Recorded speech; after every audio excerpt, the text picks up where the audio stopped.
जय जगन्नाथ सांग माने शुभ संध्या नमस्ते केमिति अछंती समस्ते आशा करुछि आपण माने समस्ते बहुत भलरे थिबे एवं खुशी रे थिबे। मोर मानसिक अवसाद जोगु 2 दिन धरी किछि पोस्ट करि पारि नथिली सेथि पई क्षमा चाहूछि। आज पुणी एक नूतन कविता मार वेदना ताहले आसंतु मु पढि सुनाउछि मोर सेई कविता मार वेदना।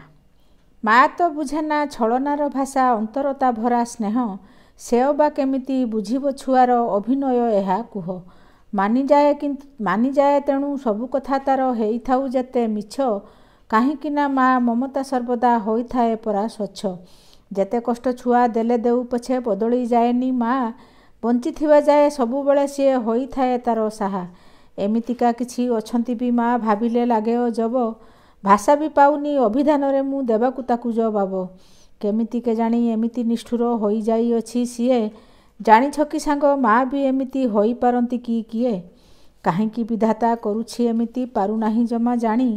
निजर रकत कष्ट देउछंती सबु बेले जानी सुनी अतीतर कथा मने पड़ी गले पारुनी संभाली जमा प्रतिटी प्रश्नर उत्तर रे सदा रही जाउ अछि कमा।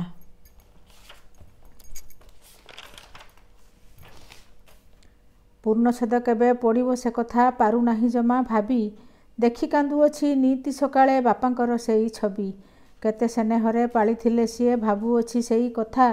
हजिगला मोर सेई दिन सबु आसिला दारुण व्यथा